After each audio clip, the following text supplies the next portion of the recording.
అందరికీ నమస్కారం. ఉదయం లేవగానే ఈ చిన్న పని చేస్తే చాలు అదృష్టం కలిసొచ్చి మీకు లక్ష్మి కటాక్షం కలుగుతుంది. ముందుగా వీడియోకి లైక్ కొట్టి కామెంట్ బాక్స్లో జై శ్రీరామ్ అని తప్పకుండా కామెంట్ చేయండి. అలాగే వీడియోని ఎక్కడా స్కిప్ చేయకుండా పూర్తిగా చూసే ప్రయత్నం చేయండి. మనిషి ఎన్నో రకాల సమస్యలతో సతమతమవుతూ ఉంటాడు. ఆర్థికంగా, మానసికంగా, శారీరకంగా ఇలా అనేక సమస్యలు ఎదుర్కొంటూ ఉంటాడు. అయితే మన పెద్దలు చెప్పిన కొన్ని నియమాలు పాటించడం వల్ల కొన్ని సమస్యలలో చిక్కుల నుండి మనం బయటపడడంతో పాటుగా మంచి జరిగే ప్రశాంతత కలుగుతుంది. అలాంటి వాటి గురించి కొన్ని విషయాలు మనం తెలుసుకుందాం. ఈ రోజుల్లో మనిషి నిద్రలేచాడంటే ముందుగా చూసేది ఫోన్ అని మనం చెప్పేయవచ్చు. కానీ అసలు పొద్దున నిద్రలేవగానే కళ్ళు తెరిచి అరచేతులు చూసుకోవాలి.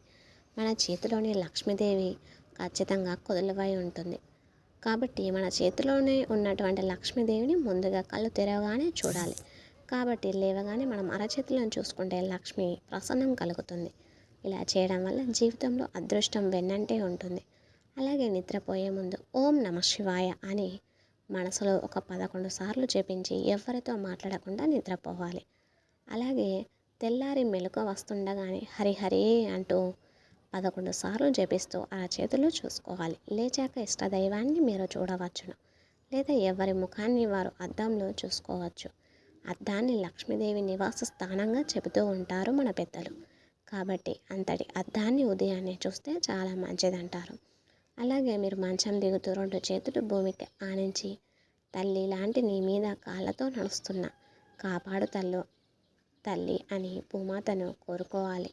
ప్రతి ఒక్కరు కూడా లేవగానే భూమాతను మొక్కుకోవాలి. స్త్రీలు ఉదయం లేవగానే తులసి చెట్టుకి, అలాగే పురుషులు సూర్యునికి నమస్కరించుకోవాలి. ప్రతి ఇంట్లో ఖచ్చితంగా తులసి మొక్క ఉండేలా చూసుకోవాలి. తులసి మొక్కలో లక్ష్మీదేవి నివసిస్తూ ఉంటుంది అని చెప్తూ ఉంటారు పెద్దలు. ఉదయం సాయంత్రం తులసి మొక్కకు నెయ్యి దీపాన్ని వెలిగించి పూజించాలి. దీనివల్ల మనం కోరుకున్న అన్ని కోరికలు ఖచ్చితంగా నెరవేరుతాయని మనకు జ్యోతిష శాస్త్రం వివరిస్తోంది. పళ్ళు తోముకునేటప్పుడు తూర్పు దిక్కును తిరిగి మాత్రమే తోముకోవాలి.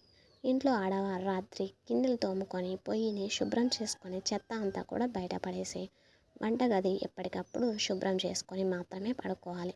అలాగే పొద్దున లేవగానే ఇల్లు ఊడ్చి శుభ్రం చేసుకొని స్నానం చేసి దేవుడికి నమస్కరించి పొయ్యి వెలిగించి వంట మొదలు పెట్టాలి. అలాగే వంట చేసేటప్పుడు మీకు ఇష్టమైతే భక్తి పాటలు స్తోత్రాలు పెట్టుకొని వంట చేయండి. అది మీ ఇంటిలో వారందరికీ మనశ్శాంతిని, అదృష్టాన్ని కలిగిస్తూ ఉంటుంది.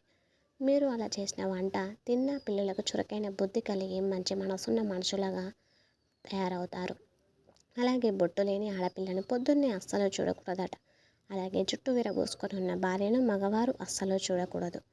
చదువుకునే పిల్లలు సూర్యోదయం వేళకు లేచి ఉదయించే సూర్యుడిని చూస్తూ నమస్కారం చేసుకొని ఓం సావిత్రే నమః అని 11 సార్లు స్మరణ చేస్తే చాలా మంచిది.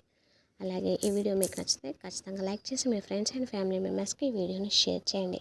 అలాగే మన ఛానల్ని సబ్స్క్రైబ్ చేసుకొని కామెంట్ బాక్స్లో ప్రతి ఒక్కరూ ఓం నమః శివాయ అని కామెంట్ చేయండి. ఇంతవరకు ఈ వీడియో చూసిన ప్రతి ఒక్కరికి ధన్యవాదములు.